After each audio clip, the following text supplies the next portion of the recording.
किंवा नमिता ताई.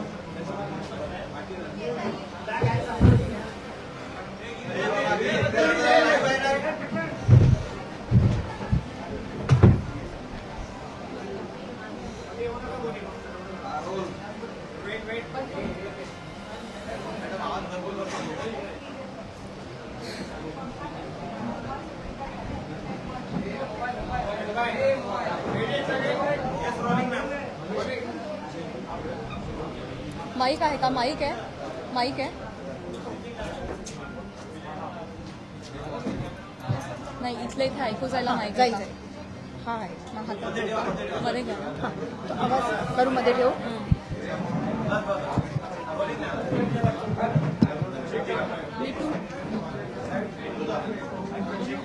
Hello hello hello hello hello, ऐकू येत आहे?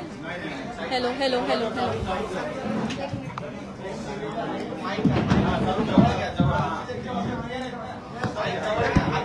हॅलो, आता थोड्या वेळ घेऊन खायचं.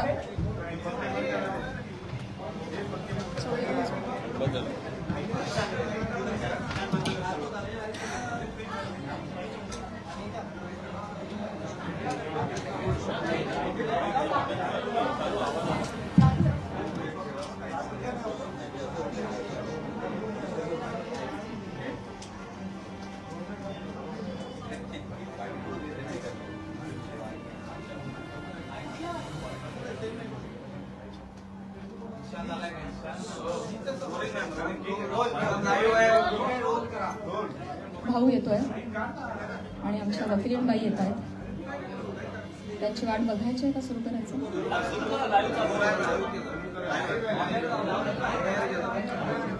सगळ्यांना नम्रतापूर्वक नमस्कार. इतक्या मोठ्या संख्येनं तुम्ही सगळेजण आलात, शॉर्ट नोटीसवर आलात, मनापासून धन्यवाद. तुम्हा सगळ्यांना आज आपण इथे का जमलोय हा विषय माहिती आहेच आहे. बीड जिल्ह्यातील माननीय आमदार श्री सुरेश धस यांनी काल प्रसार माध्यमांशी बोलताना जी काही टिप्पणी केली त्या संदर्भात तीव्र निषेध व्यक्त करण्यासाठी आज मी तुम्हा सगळ्यांसमोर आलेली आहे. काल नाही तर गेले 1.5 महिन्यापासून हा सगळा प्रकार चालू आहे आणि गेले 1.5 महिने अत्यंत शांततेनं मी या सगळ्याला सामोरी जाते. सगळ्या ट्रोलिंगला, सगळ्या निगेटिव्ह कमेंट्सना. आणि ही माझी शांतता, माझी मूकसंमती नाहीये. मी माझ्यासारख्या अनेक महिला, कलाकार या सगळ्यांचीही हतबलता आहे. हे शांत राहणं तुम्हा सगळ्यांमुळे कुठे ना कुठेतरी आमच्यावर बेतलेलं आहे.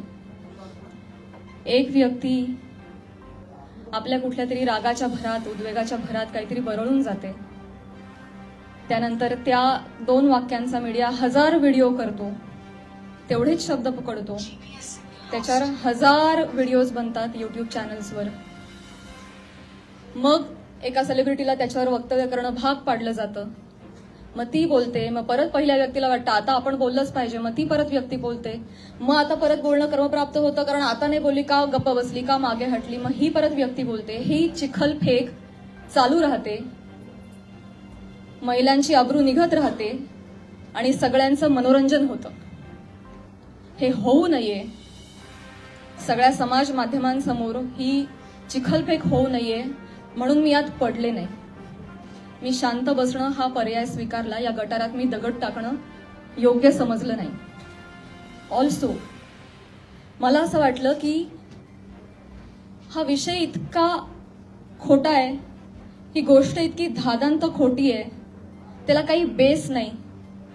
एका सांस्कृतिक कार्यक्रमामध्ये सत्कार स्वीकारताना काढला गेलेला एक फोटो, ती आमची एकमेव भेट, धन्यवाद हा एकमेव संभाषण, एक शब्द, याच्यावरून एवढी आवई उठावी, त्याला मी का प्रत्युत्तर देऊ?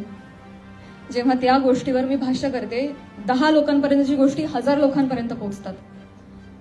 ती जर गोष्ट खोटीच असेल तर ती किती काळ टिकणार? त्या गोष्टीला आपण किती महत्व द्यायचं? म्हणून मी त्या गोष्टीकडे दुर्लक्ष केलं. शांत बसणं मी योग्य समजलं. आणि याला भरपूर साथ होती ती मी ज्या व्यक्तींबरोबर काम करते, ज्या संचाबरोबर काम करते, माझं कुटुंब, माझा मित्रपरिवार, सगळे आप्तेष्ट, महाराष्ट्रातली जनता, प्रेक्षक ज्यांचं प्रेम आहे माझ्यावर. कोणीही माझ्यावर एका शब्दानेही कधी शंकेच्या दृष्टिकोनातून पाहिलं नाही, कधीही मला विचारलं देखील नाही. प्रत्येक जण भेटला त्यावेळी हे म्हणाला, प्राजक्ता योग्य करतेस, शांत राहा, धीरानं सामोरी जा. या अशा आवया उठतात आणि निघून जातात, सरपास होतात, तू शांत राहा, धीरानं सामोरी जा. ह्या सगळ्यांचा माझ्यावरचा विश्वास नाही. मी आधी पूर्ण करेन माझं सगळं. माईकमध्ये सर्व इको होतो, त्याच्यामुळे तुम्ही फक्त माईक विदाउट माईक तुम्ही बोला. Sorry for interrupt.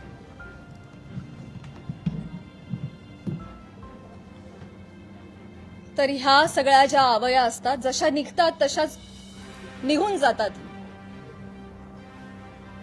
असं सगळं असल्यामुळे आणि या सगळ्यांचा पाठिंबा आणि माझ्यावरचा विश्वास इतका दांडगा होता, ही माझ्यासाठी अत्यंत जमेची बाजू होती. त्यामुळे मला माझ्या चारित्र्यावरचं एक्सप्लेनेशन द्यायला समोर यावं अशी गरजच वाटली नाही. आज ही वेळ येतेय, ही अत्यंत नामुष्की आहे. आणि ती वेळ आली आहे कारण एक लोकप्रतिनिधी याच्यावर टिप्पणी करतात. एखादी रूमर आहे, रूमरचंही खरं त्याला स्थान नाहीये, पण एखादी असंच उठलेलं वावटळाविषयी जेव्हा लोकप्रतिनिधी, जे लोक ज्यांना आपण जनतेनं निवडून दिलंय, आपले प्रश्न विधिमंडळात जाऊन त्यांनी आपले प्रश्न मांडावेत, आपल्यासाठी न्याय मागावा, आपल्या हक्कांचं रक्षण करावं, आपलं रक्षण करावं, अशी ज्यांच्याकडून आपली अपेक्षा आहे, अशी मंडळी जेव्हा आपल्यावर चिखलफेक करतात तेव्हा ही गोष्ट गांभीर्यानं घेण्याची वाटली मला. आणि म्हणूनच आज मी तुम्हा सगळ्यांसमोर आले. काल जर हे असं बोलले नसते तर मी तशी शांत बसले होते आणि मी याच्यावर कधी कधी भाष्य केलं नसतं. पण काल त्यांनी ते वक्तव्य केल्यामुळे मला आज तुम्हा सगळ्यांसमोर यावं लागलं. कारण जेव्हा एक लोकप्रतिनिधी असतो जो हजारो लाखोंचं नेतृत्व करतो, लाखो जनता त्यांच्या विचारांना फॉलो करते, जेव्हा ते बोलतात तेव्हा त्यांची विचारधारा लाखोंची विचारधारा होते, ते त्या गोष्टींवर कुठेतरी ठसा उमटवतात आणि खरी आहे असं भासवतात, तेव्हा मात्र ही फार गंभीर बाब होऊन जाते. माझा एक बेसिक प्रश्न आहे सुरेश धस साहेबांना. तुम्ही एक राजकारणी आहात, आम्ही एक कलाकार आहोत. तुम्ही एका दुसऱ्या राजकारणावर कुठेतरी कुरघोडी करताय, टीका करताय, तुमचं जे काय चालू आहे लखलाभ, तुम्ही ते करत राहा. या सगळ्यांमध्ये तुम्ही कलाकारांना का खेचता? आम्हा कलाकारांचा ह्याच्यामध्ये काय संबंध? काय बीडमध्ये काहीतरी कायदा सुव्यवस्थेचा काही प्रश्न निर्माण झालेला आहे, त्याच्यावर भाष्य करत असताना कलाकारांवर गाडी का घसरते? बर, ते इव्हेंट मॅनेजमेंट विषयी काहीतरी सांगत होते की यांच्याकडून शिकावं इव्हेंट मॅनेजमेंट, मान्य. पण मग महिला कलाकारांचीच का नावं येतात? का परळीला कधीच कुणी पुरुष कलाकार गेला नाही का हो कार्यक्रमाला? त्यांची नावं का नाही येत? इव्हेंटमॅनचं तुम्हाला जर एक उदाहरण द्यायचं आहे तर पुरुष कलाकारांची नावं घ्या ना. महिलांची नावं घेऊन अतिशय कष्टानं ज्या महिला अतिशय छोट्या फॅमिलीमधून येऊन संघर्षमय आयुष्य जगत मोठ्या होतात आणि आपलं एक नाव कमवतात, त्यांची प्रतिमा ते असं बोलून डागाळतात. हे कितपत योग्य आहे? तुम्हाला उदाहरण द्यायचे, तुम्ही पुरुष कलाकारांची नावं द्या. पण त्यांनी तसं केलं नाही. त्यांनी त्यांच्या वैयक्तिक स्वार्थासाठी फिल्म इंडस्ट्रीमध्ये काम करणाऱ्या महिलांची नावं घेतली, त्याचा वापर केला, गैरवापर केला. त्यांनी स्वतःचा टीआरपी वाढवण्यासाठी महिलांची नावं घेतली, अतिशय कुत्सितपणे टिप्पणी केली, अतिशय कुत्सितपणे. एक कलाकार म्हणून वेगवेगळ्या शहरांमध्ये जाणं, प्रेक्षकांचं मनोरंजन करणं, हे कलाकारांचं काम आहे. आणि फक्त परळी नाही, महाराष्ट्राच्या कानाकोपऱ्यात जाऊन मी याही आधी कार्यक्रम केलेले आणि यापुढेही करत राहणार. आणि सगळेच कलाकार करतात. याआधीही हजारो नेत्यांबरोबर, प्रतिथयश क्षेत्रातल्या सगळ्या मान्यवरांबरोबर फोटो आहेत. मग तो फोटोचा रेफरन्स उचलून तुम्ही कोणाही बरोबर असं नाव जोडून टाकणार का? हे एक महिला म्हणून, महिला कलाकार म्हणून मला अतिशय ही बाब निंदनीय वाटते. महाराष्ट्रातल्या राजकारण्यांना हे कृत्य शोभत नाही. बरं, ते जे बोललेत ते इतकं कुत्सित आहे. अच्छा, त्या पण येतात का परळीला? अच्छा. कोणाला जर नवा चित्रपट वगैरे करायचा असेल तर परळी पॅटर्न अवलंबावा. त्यांचा जे काय जवळचा पत्ता वगैरे काय म्हणायचंय काय तुम्हाला? तुम्ही फक्त महिला कलाकारांच्या चारित्र्यावर शिंतोडे नाही उडवत आहात, महिलांच्या कर्तृत्वावर सुद्धा तुम्ही प्रश्नचिन्ह उपस्थित करताय. का? कुठल्याही पुरुषाच्या किंवा राजकारण्याच्या कुबड्यांशिवाय एखादी महिला स्वकर्तृत्वावर यशस्वी होऊ शकत नाही का? कष्टांनी आणि मेहनतीनं एखादा माणूस मोठा होतो, याच्यावर तुमचा विश्वास का नाही बसत? ही अशी टिप्पणी करून तुम्ही माझी नाही, आम्हा महिलांची नाही, स्वतःची मानसिकता दाखवताय असं मला वाटतं. आणि ही अतिशय खेदजनक बाब आहे. मला पाणी आणि टिश्यू द्या.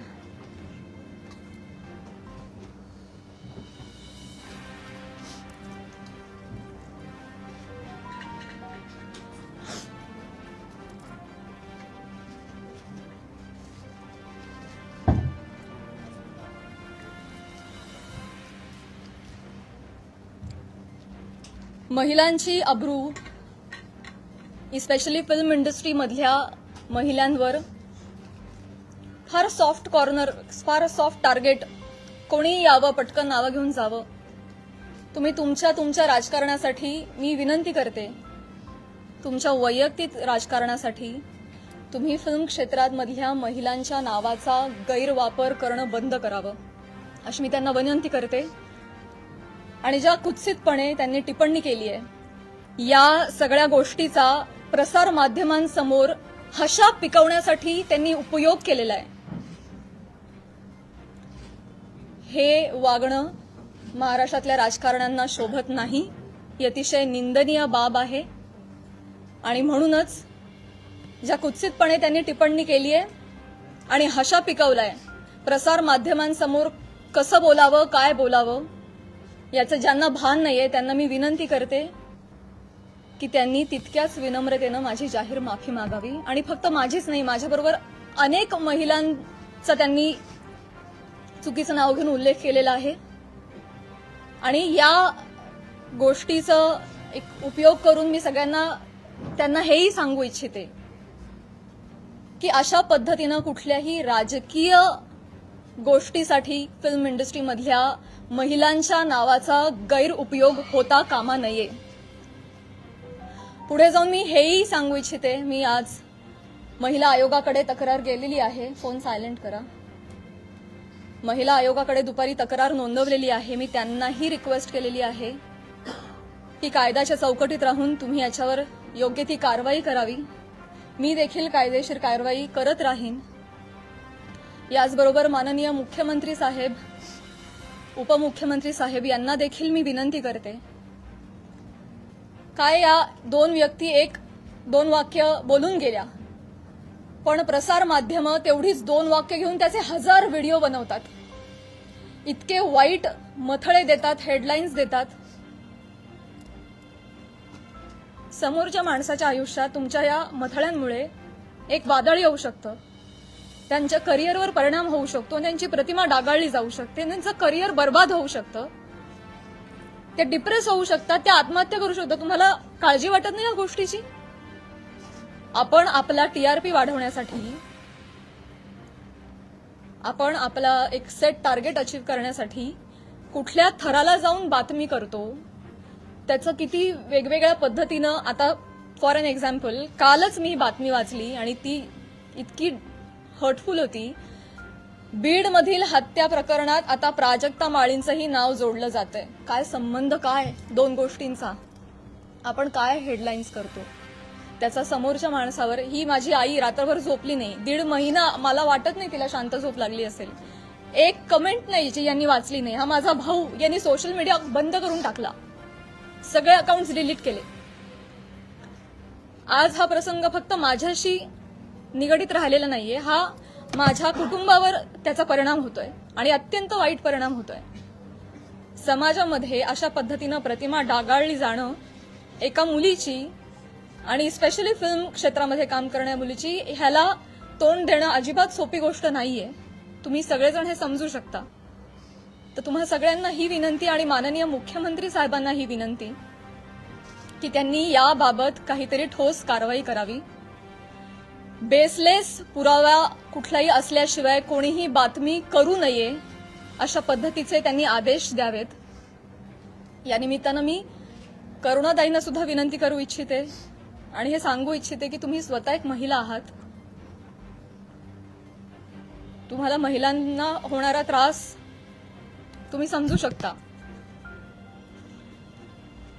या पुरुष प्रधान संस्कृतीमध्ये जर महिलाच महिलांच्या पाठीशी उभ्या नाही राहिल्या आणि चिखलफेक करत राहिल्या तर कसं होणार? मी सांगू इच्छिते की तुम्हाला जी माझ्या बद्दलची माहिती मिळाली आहे ती अत्यंत चुकीची आहे. तुमच्या माहितीचा जो स्रोत आहे तो चुकीचा आहे करुणाताई. आणि आय एम शुअर की इथून पुढे तुम्ही कुठल्याही गोष्टीची खातरजमा केल्याशिवाय, शहानिशा केल्याशिवाय तुम्ही असं वक्तव्य करणार नाही आणि महिलांच्या बाबतीत तुम्ही देखील संवेदनशील राहाल अशी मी खात्री बाळगते आणि ही मी तुम्हाला विनंती करते. आणि मुख्यमंत्री साहेबांना ही विनंती करते की एका कार्यक्रमातला एका मंत्र्याबरोबरचा एक फोटो याच्यामुळे इतकं वादंग उठावं आणि इतकी आवई उठावी आणि त्याच्यावर हजारो न्यूज पोर्टल्सनी, युट्यूब चॅनल्सनी ह्याच्या न्यूज बनवाव्यात आणि वाटेल तसे ते लाईक्स आणि सबस्क्रिप्शन वाढवत राहावेत. त्यांना भीती नाहीये की याच्यावर कोणीही काहीतरी ऍक्शन घेईल म्हणून ते हे करतायत. म्हणून अशा पद्धतीनं महिला कलाकारांची अब्रू वेशीला टांगली जाते. तर याबाबत काहीतरी कडक कारवाई त्यांनी केली पाहिजे. आणि असं जर होत राहिलं, आता 1000 कार्यक्रमामध्ये 1000 माणसांबरोबर नावं जोडली गेली, तर मला सांगा इथून पुढे कलाकार सुद्धा कुठल्याही राजकीय नेत्यांनी आयोजित केलेल्या कुठल्याही सांस्कृतिक कार्यक्रमाला जातील का हो? ते सुद्धा धजावणार नाहीत. पुढची भविष्यातली मंडळी सुद्धा विचार करतील, अरे कलाक्षेत्रात पाठवायला नको पोरांना, ते काय बरं नाही. आमचं कलाक्षेत्र बदनाम नाहीये, ही सगळी मंडळी त्याला बदनाम करतात. आम्ही मनोरंजन करण्याचं काम करतो, तुम्ही आमची नावं मनोरंजनासाठी वापरता, स्वार्थासाठी वापरता, स्वतःचा टीआरपी वाढवण्यासाठी वापरता. हे अत्यंत चुकीचं आहे. आणि स्पेशली महिलांची नावं पटकन कशी तोंडावर येतात, पुरुषांची नावं का येत नाहीत, यासाठी एक टूल बनवलं जातंय महिला कलाकारांना. ह्याबद्दल मला खेद वाटतो. आणि मी पुन्हा एकदा सांगेन की मुख्यमंत्र्यांना विनंती की तुम्ही याबाबत ठोस कारवाई करावी, आदेश द्यावेत. सुरेश धसांना मी विनंती केलेलीच आहे की त्यांनी जाहीर माफी मागावी. आणि या निमित्तानं मी प्रसार माध्यमांना सुद्धा विनंती करेन. मी पुन्हा तेच बोलते, अनेक युट्यूब चॅनल्स, माझी सोशल मीडियाची टीम लीगल नोटीस पाठवून थकली. एक युट्यूबचा व्हिडिओ डाऊन होतो तर 3 रोज नव्याने उभे राहत होते. तर एखाद्या गोष्टीचा एक संदर्भ घेऊन तुम्ही वाटेल ते मथळे देऊन जे न्यूज करता, तुम्ही सुद्धा कुठेतरी या बाबतीत स्पेशली महिलांच्या चारित्र्यासंबंधात असलेल्या गोष्टींवर तुम्ही तरी संवेदनशीलता दाखवणार आहात की नाही? टीआरपीसाठी, तुमचं टार्गेट कंप्लीट करण्यासाठी किती खालच्या थराला जाऊन तुम्ही बातम्या करता, हे योग्य आहे का? अशी मला तुम्हालाही प्रश्न विचारायचे आणि तुम्हालाही विनंती करायची की आपण सुद्धा एक सभ्यतेची पातळी सोडली नाही पाहिजे. आपण महाराष्ट्रात राहतो, महाराष्ट्र अतिशय सुज्ञ मंडळींचा प्रदेश आहे आणि तुम्ही कोणीही अशा पद्धतीनं मुळात आदेश आले पाहिजेत, त्याच्यावर ठोस कारवाई झाली पाहिजे. आणि आपण एक माणूस म्हणून सुद्धा, एक मराठी माणूस म्हणून सुद्धा आपण सुद्धा आपल्याला काहीतरी नियम घालून घेतले पाहिजेत असं मला वाटतं. मी माझं पूर्ण करते भाऊ. या निमित्तानं महाराष्ट्रातल्या जनतेला सुद्धा मला म्हणायचं आहे की आपण आता एआयच्या जमान्यात आहोत. सोशल मीडियावर वाटेल तसे लोक व्यक्त होत आहेत. मॉर्फ करणं, video, photo, call recordings, fake generate करणं, फेक चॅट्स करणं हे अतिशय सोपं आहे. डाव्या हाताचा मळ आहे. आता हे फार अवघड नाही राहिलेलं आहे. तर महाराष्ट्रातल्या जनतेनं सुद्धा सतसत विवेक बुद्धी जागरूक ठेवावी आणि आपण सोशल मीडियावर कसे व्यक्त होतो याची सभ्यता पाळावी. आपल्या आई बहिणीच्या बाबतीत जर अशी गोष्ट घडली असती तर आपण असं लिहिलं असतं का, असं त्यांनीही विचार करावा. सारासार विचार करून व्यक्त व्हावं. सगळ्यांनीच ही जी बाब आहे ती अतिशय गांभीर्यानं घ्यावी. इथे मी फक्त माझ्या न्यायासाठी नाही बोलत आहे. इथे मी आज सगळ्या सिने क्षेत्रात, कला क्षेत्रात काम करणाऱ्या सगळ्या महिलांच्या वतीनं बोलतीये. आज त्यांचं प्रतिनिधित्व करते असं मी म्हणेन की समाजामध्ये उजळ माथ्यानं जगण्यासाठी आम्हाला एक फ्रीडम असलं पाहिजे, एक मान सन्मान ठेवला गेला पाहिजे. यासाठी तुम्ही सुद्धा ती डिग्निटी पाळणं गरजेचं आहे आणि तो मान सन्मान देणं गरजेचं आहे असं मला वाटतं आणि तुम्ही ते कराल अशी मी आशा व्यक्त करते. आता आता आता अच्छा, ओके, वन बाय वन जाऊया. प्राजक्ता माळींची माफी मागणार नाही. सुरेश दास म्हणताय प्राजक्ता माळींची मी जाहीर माफी मागणार नाही. मी त्यांना मागणी केलेली आहे. त्यांनी ज्या कुत्सितपणे हशा पिकवण्यासाठी हा मुद्दा उचललाय ज्याला काही बेस नाही, तर मी मागणी केलेली आहे आणि मला खात्री आहे की माननीय मुख्यमंत्री साहेब, माननीय उपमुख्यमंत्री साहेब, महिला आयोग याच्यावर कठोर कारवाई करतील आणि योग्य ती गोष्ट घडवून आणतील. महिला आयोगाकडे आपण तक्रार दाखल केलेली आहे. आपण कायदेशीर पाऊल म्हणजे पोलीस स्टेशनमध्ये जाऊन धस यांच्या विरोधात काही तक्रार दाखल करणार आहात का? ज्या पद्धतीने आता ते म्हणतायत की आम्ही माफी मागणार नाही म्हणून, तर आपण कायदेशीर पाऊल नेमकं काय उचलणार आहात? महिला आयोगाकडे तक्रार दिलेली आहे. आज किंवा उद्या मुख्यमंत्री साहेबांची भेट मला मिळणार आहे. त्यांना समक्ष जाऊन मी पत्र देणार आहे. उपमुख्यमंत्री साहेबांना जाऊन भेटणार आहे. त्यांना देखील समक्ष जाऊन पत्र देणार आहे, निवेदन करणार आहे.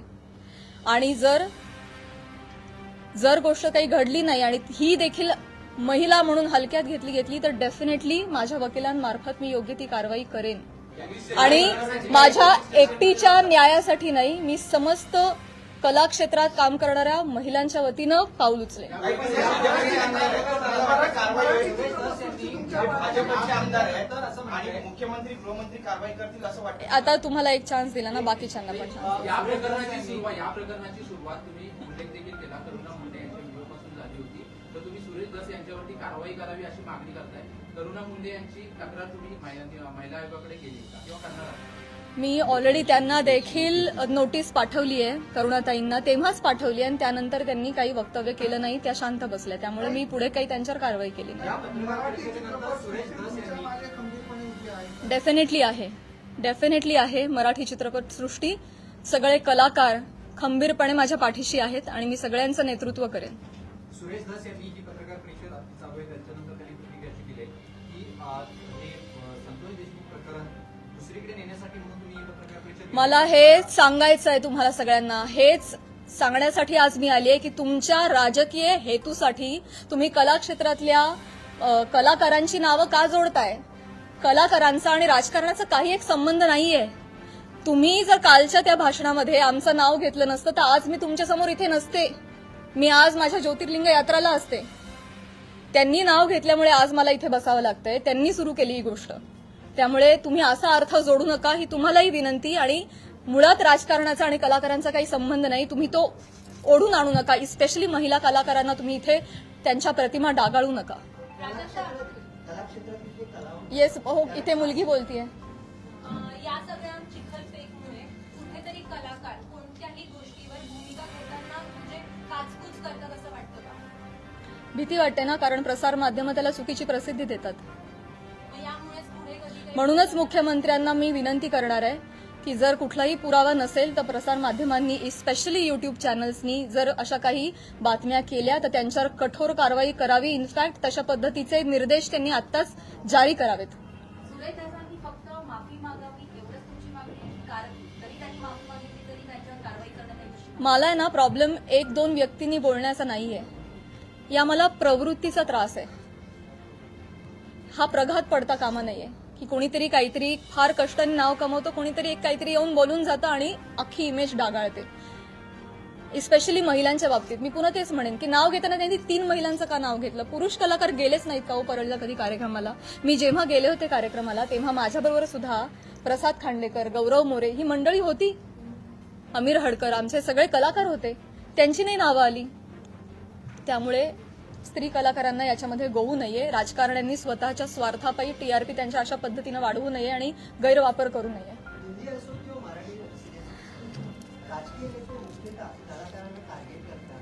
हे हेतुपुरस्सर किंवा जाणीवपूर्वक वक्तव्य केल्यानंतर त्यांना प्रसिद्धी मिळते. मला हे माहिती नाही ते त्याच्यासाठी असं वक्तव्य होतं असं वाटतंय का? आणि याचा पाठपुरावा म्हणून तुम्ही कलाकारांची काही संघटना बांधणार का? त्यांना एकत्र आणणार का आघाडीला?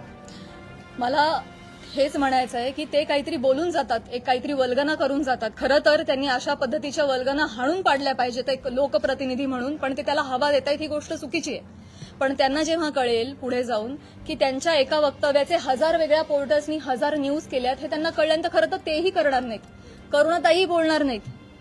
पण त्यांना ही पुढे गोष्ट एवढी मोठी घडतीये ह्याची त्यांना कल्पना नसावी कदाचित.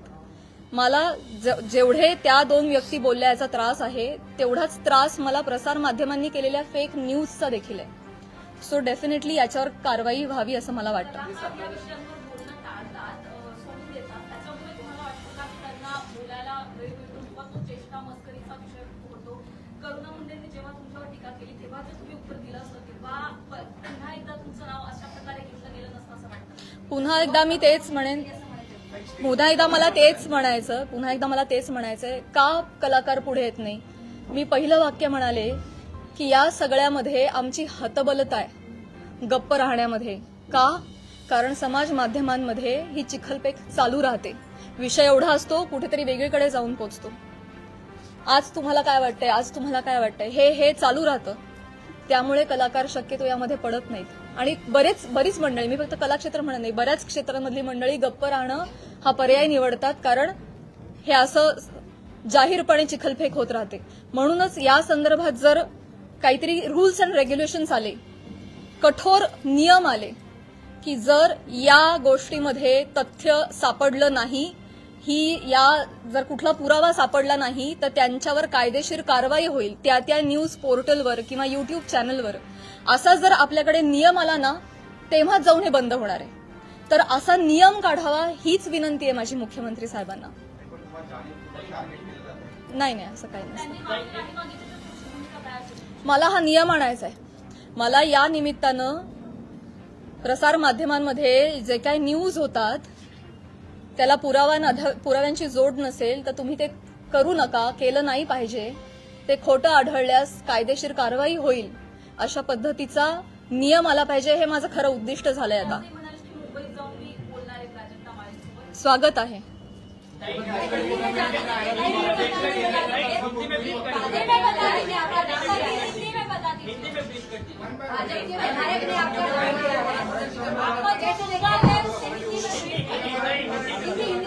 ओके, एका पत्रकाराला एकच देते.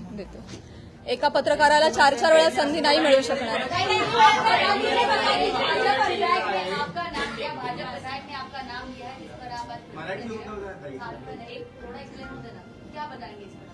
सगळ्यात शेवटी हिंदी बोलू, मराठी अजून 1-2 प्रश्न घेते. सगळ्यात तुम्ही एक प्रश्न विचारला ना? नक्की विचारला नाही. त्यांनी असं देखील वाटलंय की मी असं कोणतंही ऑब्जेक्शन घेण्यासारखी वक्तव्य बोललेलो नाही आणि माझ्यासाठी प्राजक्ता माळी हा विषय संपलेला आहे असं देखील वक्तव्य केलं. काय मी ते बघितलं नाही, परंतु अच्छा त्या पण आल्या का? येतात का परळीला? अहो परळीला नाही, सबंध महाराष्ट्रात फिरतो आम्ही, देशाबाहेरही कार्यक्रमाला जातो. परळी पॅटर्न, जवळचा पत्ता, तुम्हाला जर चित्रपट बनवायचा असेल तर परळी पॅटर्न म्हणजे म्हणायचं काय? हे डेफिनेटली अतिशय निंदनीय वाक्य आहेत, अतिशय डिरोगेटरी आहेत. यामागचा सूचित अर्थ कळू नये इतका महाराष्ट्र आणि मी दुधखुळी नाहीये. त्यांना जे आडून बोलायचं होतं हे सगळ्यांना कळतंय. त्यामुळे परळीला येतात म्हणजे मी काहीच बोलू नये असं नसतं. नुसतं ताई म्हणून काही होत नाही. त्याच्या अवतीभवती तुम्ही जे हातवारे करता, तुमचे जे हावभाव असतात, एका महिलेचं चारित्र्य एवढ्या रिॲक्शननी सुद्धा डागाळू शकतं. समाज माध्यमांसमोर, प्रसार माध्यमांसमोर हशा पिकवण्यासाठी त्यांनी हा मुद्दा वापरलाय. तो डेफिनेटली अतिशय निंदनीय आहे, अतिशय खालच्या पातळीचा आहे आणि तो चुकीचा आहे, याचा मी निषेध करते.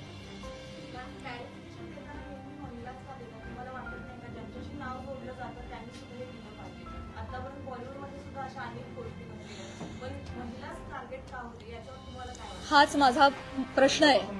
हाच माझा प्रश्न आहे मुख्यमंत्री साहेबांना सुद्धा, की हे महाराष्ट्रामध्ये एक निर्भेळ वातावरण कला क्षेत्रातल्या महिलांच्या बाबतीत असलं पाहिजे आणि आम्ही सॉफ्ट टार्गेट होता कामा नये. कुठल्याही राजकीय व्यक्तींच्या स्वार्थापायी आमच्या नावांचा गैरवापर झाला नाही पाहिजे, हीच तर माझी विनंती आहे. आणि हे दुःख आहे, आज मला माझ्या चारित्र्याच्या क्लॅरिफिकेशनसाठी प्रेस कॉन्फरन्स घ्यावी लागते. हीच निंदनीय गोष्ट आहे. हे महाराष्ट्रात होत आहे, सावित्रीच्या लेकींबाबत होत आहे. मला याचं दुःख आहे. करुणा मुंडेंनी ज्या पद्धतीने सुरुवात केली किंवा सुरेश दत्तनी ज्या पद्धतीने सुरुवात केली, पण या सगळ्या गोंधळामध्ये ज्या व्यक्तीसोबत नाव जोडलं गेलं किंवा एका व्यक्तीसोबत नाव जोडलं गेलं, तर तुला असं नाही वाटत की त्या व्यक्तीकडून सुद्धा काहीतरी वक्तव्य आलं पाहिजे की जे काही चालू आहे? नाही, मला नाही वाटत. नाही. मुख्यमंत्री देवेंद्र फडणवीस सुरेश दत्तांवरती कारवाई करतील असं वाटलं का तुमच्या भेटीनंतर? मी म्हटलं ना, त्यांनी माफी मागणं, त्यांनी बोलणं, त्यांना हा प्रकार चुकीचा आहे हे कळलं पाहिजे. त्याचे परिणाम काय होतात हे कळलं पाहिजे आणि पुढे जाऊन या बाबतीत कठोर नियम झाले पाहिजेत. हे आता माझं मोठं उद्दिष्ट आहे. एका व्यक्ती संदर्भात तेवढा मुद्दा, त्यांची माफी, एवढा छोटा विचार मी नाही करणार. या बाबतीत काहीतरी कठोर निर्णय झाले पाहिजेत, काहीतरी रूल्स अँड रेग्युलेशन्स बसले पाहिजेत. इथून पुढे कुठल्याही महिला कलाकाराला, ही मी आज ह्या सगळ्या गोष्टीची पार्श्वभूमी घेऊन म्हणते, भविष्यात मला किंवा कला क्षेत्रात काम करणाऱ्या कुठल्याही महिलेला अशा पद्धतीच्या गोष्टींना सामोरं जायची वेळ येऊ नये यासाठी मी प्रयत्न करेन. आता तुम्ही म्हणाला की त्याला राजाश्रय मिळाल्याने मुक्ती होते आणि असे म्हणाला की महाराष्ट्रात आम्ही जर नाहीच फिरलो रसिकांचं कसं मनोरंजन होणार? अगदी बरोबर आहे, पण तुम्ही बाहेर नाही गेला तर त्याचं तुमचं नुकसान आहे, तुमचीच कला जनतेसमोर येणार असं वाटत नाही तुम्हाला? मला प्रश्न नाही कळला. ठीक आहे. कलेला राजाश्रय मिळाल्यानंतरच ती कला मोठी होती. महाराष्ट्रभर फिरताय, राजकारणाचे कार्यक्रम अटेंड करतात असं तुम्ही म्हणताय. आता जर नाही गेला तर त्याच्यामुळे तुमचं परिणाम होणार आणि तुमचं नुकसान होणार असं वाटत तुम्हाला? डेफिनेटली मुळात वेगवेगळ्या शहरांमध्ये जाऊन, वेगवेगळ्या ठिकाणी जाऊन प्रेक्षकांचं मनोरंजन करणं हेच तर कलाकारांचं काम आहे, कर्तव्य आहे. निखळ मनोरंजनासाठी तर कलाकार प्रेक्षकांशी संवाद साधण्यासाठी वेगवेगळ्या ठिकाणी जातात आणि गेलंच पाहिजे. ते आमचं उपजीविकेचं साधन पण आहे आणि आमच्या स्वातंत्र्यावर अशी गदा नाही येऊ शकत ना. त्यामुळे कलाकार धर्म आम्ही पाळतोय, पण त्याचा असा पद्धतीनं चुकीचा अर्थ काढणं हे क्लेशदायक आहे. तेव्हाच कला मोठी तेव्हा त्याला राजाश्रय मिळाली पाहिजे. म्हणूनच म्हणते रूल्स एंड रेग्युलेशन्स आणा. जी नहीं, ठीक है, नहीं, ठीक है. मैं यही कहना चाहूंगी कि आज जो भी यहाँ पे हुआ, सुरेश धस जी ने जो भी बोला है वो काफ़ी निंदनीय है ही. उसके खिलाफ हम काम करेंगे डेफिनेटली. महिला आयोग भी करेंगे, माननीय मुख्यमंत्री जी भी करेंगे. सबसे मैं निवेदन करूंगी, लीगल एक्शन भी लिए जाएंगे. लेकिन इसके परे जाके मैं ये रिक्वेस्ट करना चाहूंगी गवर्नमेंट से कि जो भी एक दो व्यक्ति कुछ बोल जाते हैं, उसके बाद जो हजारों न्यूज़ चैनल्स, यूट्यूब चैनल्स जो ब्रेकिंग न्यूज़ बनाते हैं और फेक न्यूज़ बनाते हैं विदाउट एनी स्ट्रॉन्ग प्रूफ्स, उसके खिलाफ कुछ स्ट्रॉन्ग एक्शन ली जाए, उस पर कुछ रूल्स एंड रेगुलेशंस बनाए जाए. तब जाके ये सही मामले में एक व्यक्ति किसी को सॉरी बोल देता है और मामला खत्म हो जाता है. इतना छोटा ये नहीं होना चाहिए. इसके परे जाके हमारी गवर्नमेंट ने महिलाओं के हित के लिए उनके अगेंस्ट जो ये फेक न्यूज़ बनती है उसके खिलाफ उन्होंने कठोर रूल्स एंड रेगुलेशंस बनाने चाहिए. ये मेरी उनसे रिक्वेस्ट है. आपकी इस मामले में सीएम और डीसीएम किससे बात हुई है? जी, आज सुबह मैंने उनका टाइम लेने के लिए फ़ोन किया था और हमारी बात भी हुई। जी, और उन्होंने भी ये बोला कि ये नॉनसेंस मैं भी बिल्कुल टॉलरेट नहीं करूंगा और मैं आपको प्रेस कॉन्फ्रेंस लेने से नहीं रोकूंगा। आप प्लीज जाइए, प्रेस कॉन्फ्रेंस लीजिए। मैंने ऑलरेडी धस जी से बात की है और ये नॉनसेंस हम कोई भी टॉलरेट नहीं करेगा और मैं आमने सामने जाके भी उनसे ये बात करूंगी। कार्रवाई करने का उन्होंने कोई आश्वासन दिया है? मैं बोलूंगी कि कार्रवाई क्या होता है। एक व्यक्ति सॉरी बोल के निकल गया, इतना छोटा ये नहीं होना चाहिए। ये आगे जाके हो ही नहीं, इसलिए कुछ कार्रवाई होनी चाहिए।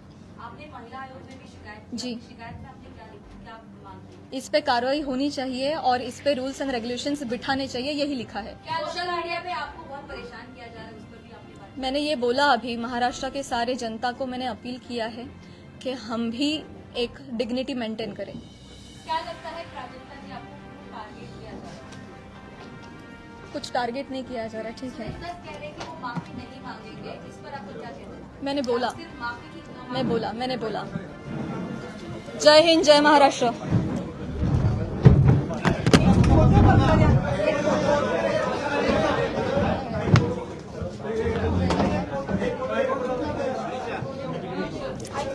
आई